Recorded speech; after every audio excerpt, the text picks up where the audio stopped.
politics. Time now to dig into some of the big stories of the week with the Inside Utah Politics panel. This week we have Salt Lake City Councilwoman Amy Fowler and State Representative Corey Malloy. Great to have both of you on the show. Thanks for being here. Thank you. Let's dig right into the return to normal from the pandemic. We're really starting to see restrictions loosen, activities coming back, stadiums filling up. Amy, let's start with you. How do you assess the way Utahns are making this transition?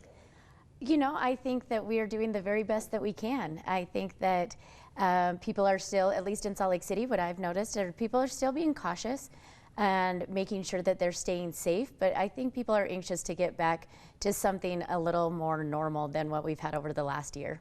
Yeah, no doubt about that. Representative, your thoughts on the return to normalcy?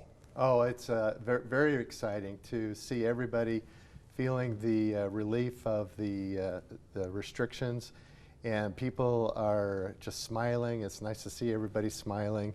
So I think it's going very, very well. Mm-hmm. We spoke to a psychologist during the week who talked about some who are having anxiety over making the transition. Councilwoman, what are you seeing as far as, those who are gung-ho moving forward, taking the masks off, and those that want to continue to take steps? Are you, what type of dynamic are you seeing play out there? I'm seeing a little bit of both, honestly. And to be fair, I feel a little bit of both.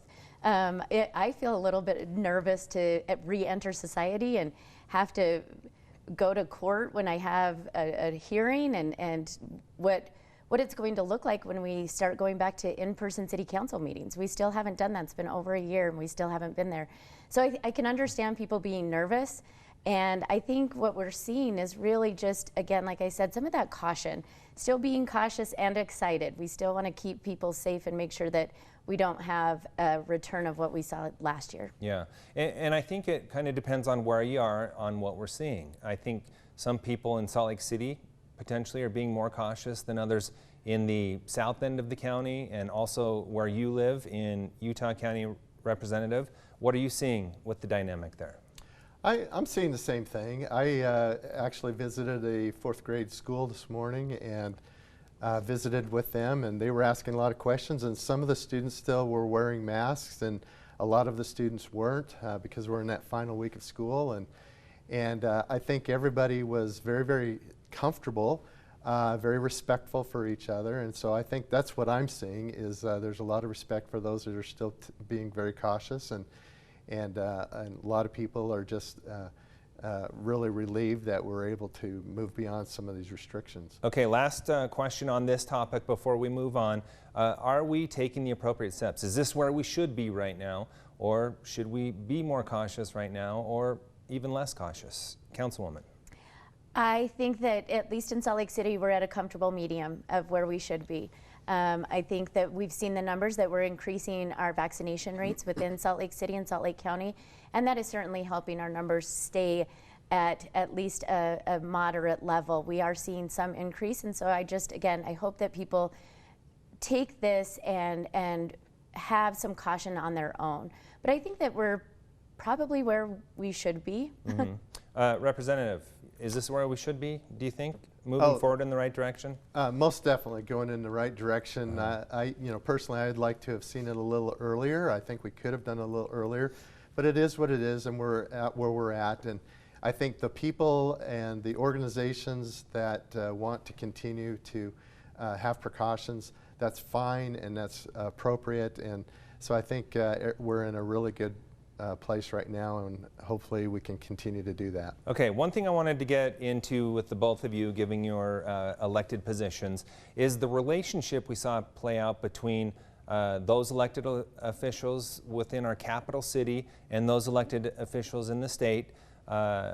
It seemed cordial, in public, but I think there were some pretty heavy disagreements. So interested to hear what the two of you think about that. Councilwoman, let's start with you. How did that all play out in that relationship? Disagreements on what, Glenn? On the pandemic and how it was handled? And even just, we certainly saw Salt Lake City, Salt Lake School District handling things differently than the state did. Yes, we did. We are the capital city, and we have a greater population. We have more people coming in and out of this city than any other city in Utah, and we have to be precautious, and we have to take the right steps to keep people safe. And so we did handle it differently for sure, but I would say that the majority of legislators and the governor certainly understood why we were handling it the way that we were. But it did seem at times that the state took a look at the city and what was happening there and wanted to take action to, for lack of a better word, correct that. Representative, your thoughts? Well, I think, Glenn, we need to look at it this way. A year and a half after the pandemic started, our people in the state of Utah and in the city of Salt Lake City and throughout the state, we've been victims of a virus. And there's no other way to look at it. And so we've had to work really hard together. There's been agreement, there's been disagreements, there's been discussions. And at the end of this period of time, Utah is at the forefront of any state in the country.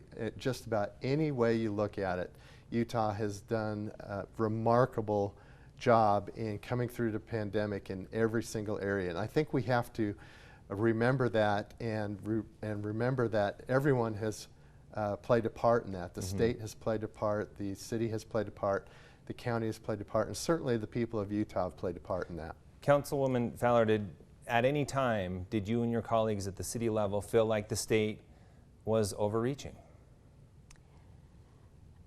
I think that there were times that we all were able to have discussions about what was appropriate for each city. Your thoughts on that, Representative? I think there were certainly disagreements, but I think those were worked through. I think there was give and take on both sides.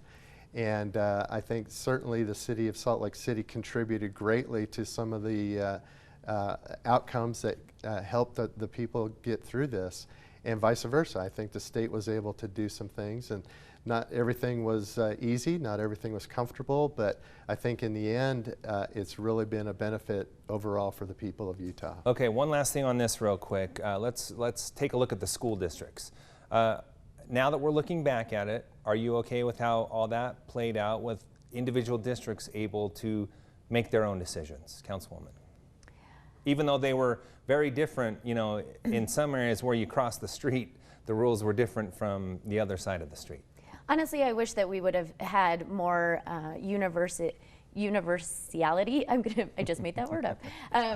But I think that it would have been better to have all of the districts have masks on for the same amount of time and not have districts be able to make those choices, because it does, I think, confuse parents, it confuses kids, it confuses residents, and it really, we know that masks were integral and key into lowering our numbers of the COVID virus. And I think that it would have been better to be able to have a mandate across the state for school districts.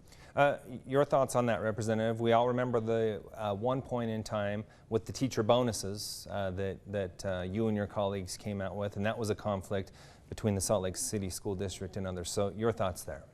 Well, first of all, I understand the need for school districts to look at the best way to take care of their staff and their teachers and the students especially.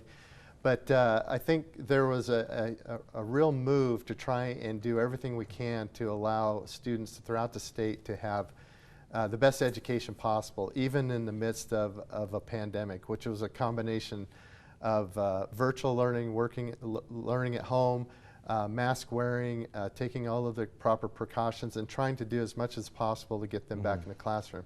And I think that was the main issue with Salt Lake County, or Salt Lake Public Schools. And I don't think they were trying to do anything inappropriate. They were just making the decisions that they did, but there was a thought at the state level that we need to make sure all of the students have the same advantage moving forward, and I think that was the key thing. Is there a need to address this? We have about 30 seconds left, Councilwoman, so I'll end it with you, but is there a need to address now the impact the pandemic had on children who really struggled in the classroom?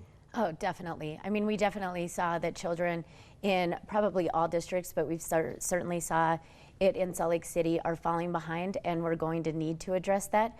I think part of addressing that is really looking at our digital equity and being able to, I think we're going to have a hybrid system for quite some time in some form or fashion. And we really need to look at the equity of broadband throughout the city and throughout the state. Yeah, that was certainly an issue, no doubt about that. Great conversation. Appreciate the perspective from both of you. Thanks for being here. Thank you. Thank you. Stay with us. We'll have more Inside Utah Politics coming up right after the break.